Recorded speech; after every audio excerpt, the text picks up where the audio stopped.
வணக்கம்.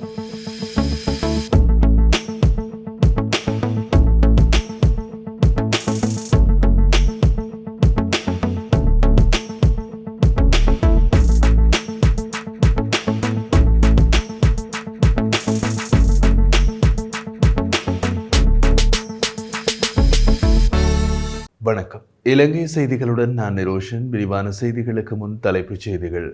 எதிர்வரும் ஜனாதிபதி தேர்தலுக்கான வேட்புமனுக்களை ஏற்றுக்கொள்ளும் நடவடிக்கை ஆரம்பமானது. தேர்தலில் ரணில் விக்ரமசிங்கே போட்டியிட தகுதியற்றவர் என்று தீர்ப்பளிக்குமாறு கோரி உயர்நீதிமன்றத்தில் அடிப்படை உரிமை மனு ஒன்று தாக்கல். ஜனாதிபதியின் கீழ் கொண்டுவரப்பட்டுள்ள சுற்றுலா மற்றும் காணி, விளையாட்டு மற்றும் இளைஞர் விவகாரம், தொழிலாளர் மற்றும் வெளிநாட்டு வேலைவாய்ப்பு அமைச்சுக்கள்.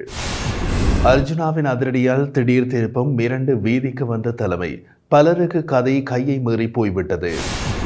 தொடர்வது விரிவான செய்திகள். 2024ஆம் ஆண்டு செப்டம்பர் மாதம் 21ஆம் தேதி நடைபெறவுள்ள ஜனாதிபதி தேர்தலுக்கான வேட்புமனுக்களை ஏற்றுக்கொள்ளும் நடவடிக்கை இன்று இடம்பெறுகின்றது. ராஜகிரியவில் உள்ள தேர்தல்கள் ஆணைக்குழுவின் அலுவலக கேட்போர் கூடத்தில் இன்று காலை 9 மணிக்கு ஆரம்பமான வேட்புமனுக்களை ஏற்கும் நடவடிக்கை முற்பகல் 11 மணி வரையில் இடம்பெறும் எனவும், முற்பகல் 11:30 வரையில் வேட்புமனு தொடர்பான ஆட்சேபனைகளை முன்வைக்க முடியும் எனவும் தேர்தல்கள் ஆணைக்குழு தெரிவித்திருந்தது.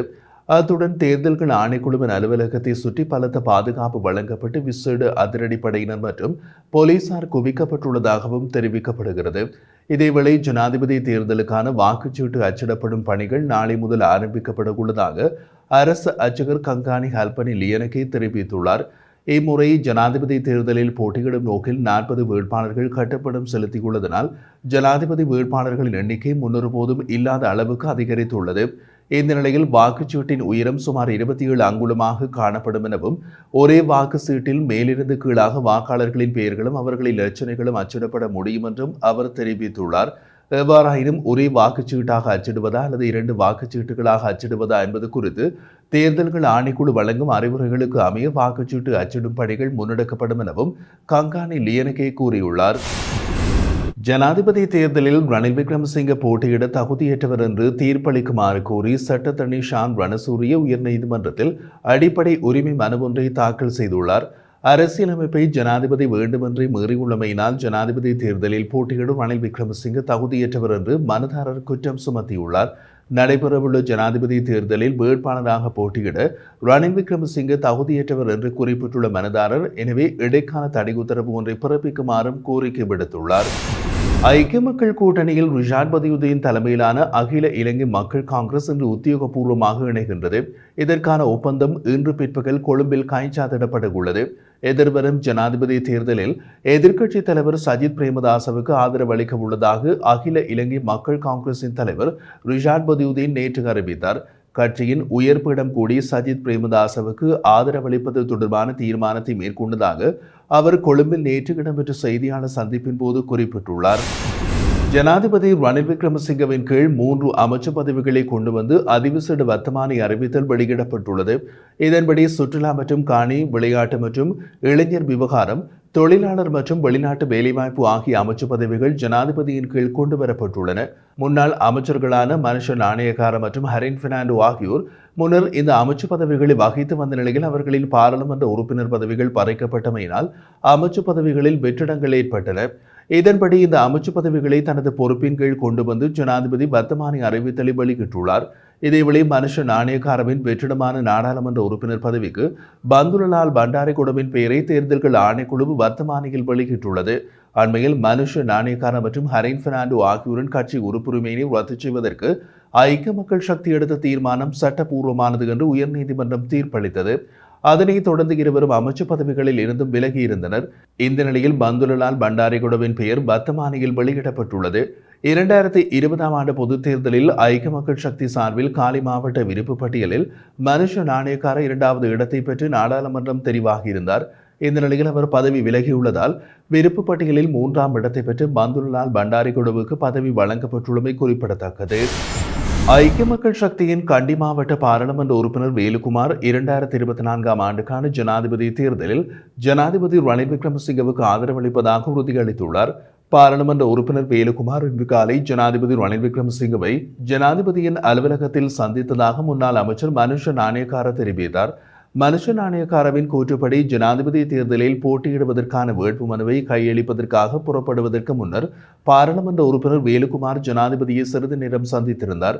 2015 பொது தேர்தலில் தோட்டத்துறையை பிரதிநிதித்துவப்படுத்தி பாராளுமன்ற உறுப்பினர் வேலுக்குமார் முதல் தடவையாக பாராளுமன்றத்திற்கு தெரிவு செய்யப்பட்டார். 2019ஆம் ஆண்டு பொது தேர்தலில் போட்டியிட்ட பின்னர் ஐக்கிய மக்கள் சக்தியின் மூலம் பாராளுமன்றத்தில் நுழைந்தார் என்பதும் குறிப்பிடத்தக்கது. யாழ்ப்பாணம் வைத்தியசாலையில் நடந்த ஒரு விஷயம் இப்போது பரபரப்பாக அடிபடத் தொடங்கியுள்ளது. கிருஷ்யா என்று மனிதாபிமான செயற்பாட்டாளருக்கு யாழ் பூதனா வைத்தியசாலையின் நிர்வாகிகள் சிலரால் விடுக்கப்பட்ட மிரட்டல் பற்றி அவர் வெளியிட்ட தகவல்கள் இப்போது நீதிமன்றம் வரை சென்றுள்ளது. அது யாழ் பூதனா வைத்தியசாலையின் நிர்வாகிகள் சிலருக்கு சட்ட சிக்கல்களை ஏற்படுத்தலாம். இலங்கை மருத்துவத்துறையின் நெறிமுறைகளை மீறிய சிலர் பணி நீக்கம் செய்யப்படவும் வாய்ப்பு உள்ளது. அதே நேரத்தில் சாவகச்சேரி மற்றும் மன்னார் வைத்தியசாலை முறைகேடுகளை வெளிச்சத்திற்கு கொண்டு வந்த வைத்தியர் ராமநாதன் அர்ச்சுனாவுக்கு பெருகி வரும் செல்வாக்கு அதிகார வர்க்கத்தை மிரள வைத்துள்ளது. அதில் ஒரு சிலர் அர்ச்சுனாவும் வைத்தியர், நானும் வைத்தியர், அவரால் முடிந்தது என்னால் முடியாததா என்று களத்தில் குதித்துள்ளனர். சாவகச்சேரியில் வைத்தியசாலை முறைகேடுகளை பற்றி அர்ஜுனா பேசத் தொடங்கிய போது அவருக்கு எதிரான கருத்துக்களை சமூக வலைதளம் மூலம் வெளியிட்ட மற்றும் ஒரு யாழ்ப்பாண வைத்தியர் செந்தூரன் மன்னார் வைத்தியசாலையில் சம்பவம் தொடர்பாக அர்ஜுனா கைது செய்யப்பட்ட போது அர்ஜுனாவை எதிர்த்து கடிதம் ஒன்றையும் வெளியிட்டார்.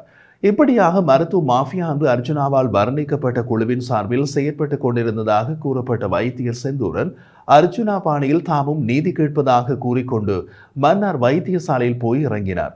நீதி கிடைக்கும் வரை உண்ணாவிரதம் இருக்கப் போவதாகவும் அறிவித்துவிட்டு மன்னார் வைத்தியசாலைக்கு வெளியே வீதியோரமாக ஒரு அறிவிப்பு தட்டியை வைத்துவிட்டு நின்று கொண்டிருந்தார்.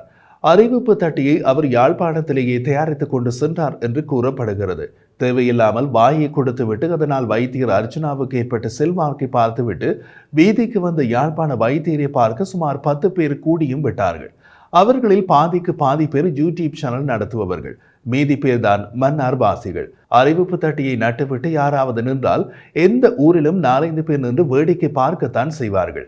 வைத்தியர் ஒருவேளை மன்னாரில் அர்ஜுனாவுக்கு கிடைத்தது போன்ற ஒரு வரவேற்பு தமக்கும் கிடைக்கும் என்று எதிர்பார்த்து அங்கு சென்றாரோ என்னவோ.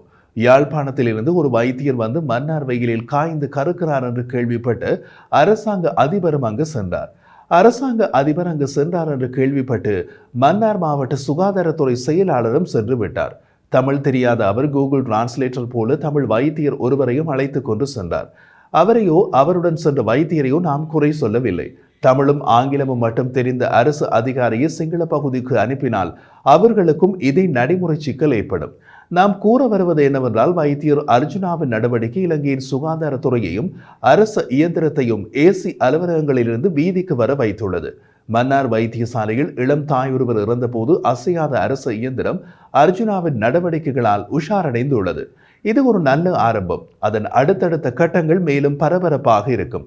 அவற்றை தெரிந்து கொள்ள நம்முடன் இணைந்திருங்கள். பொதுமக்கள் இவங்கள்ட்ட நாங்கள் இல்லாட்டி வைத்தியர்களுக்கும் எங்களுக்கு என்ன பிரச்சனை இல்லை.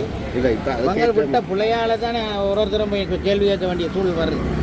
இவங்க தான் பிள்ளை விட்டது. இப்போ அதுக்குரிய நடவடிக்கை இவங்க எடுத்துட்டா நாங்களே அதில் போய் தலையிட போகிறோம். எங்களுக்கு எல்லா டாக்டரும் தேவை தானே. இப்போ எல்லா சம்பவங்களும் வெளியில் கொண்டு வந்து இப்போ அதுக்குரிய மாற்றங்கள் எல்லாம் ஆஸ்பத்திரிகளில் செய்தாச்சு. இப்போ வந்தால் வார பொதும நோயாளிகளை நல்ல முறையில் கவனிக்கணும். அந்த விஷயங்களெல்லாம் செய்து கொண்டு தான் இருக்கணும். ஒரு விஷயங்கள்லாம் கூடுதலாக அக்கறை செலுத்தினோம். மற்றது வாராக்களை அவசரம் என்று சொன்னால் அது அவசர சிகிச்சை பிரிவு அங்கே ஒன்றரை கவர்னர் சொல்லியிருக்கா. ஒவ்வொரு இதுலேயும் ஒவ்வொரு ஆஸ்பத்திரியிலேயும் அவசர சிகிச்சை பிரிவு கொண்டு கட்டாயம் இயங்கணும் பண்ணுறோம். அதுக்குரிய செயற்பாடுகளும் இல்லை நடந்தால் இப்போ ஒவ்வொரு இதோடும் இப்போ இது ஒரு பாடமாக இதாக கொண்டு என்ன எதிர்காலத்தில் இப்படி ஒரு சம்பவம் நடக்காத மாதிரி பார்க்கணும். அப்போ நீங்கள் எடுத்ததுக்கு எல்லாம் ஒரு சின்ன சின்ன தவறுகளுக்கு நாங்கள் எல்லாரையும்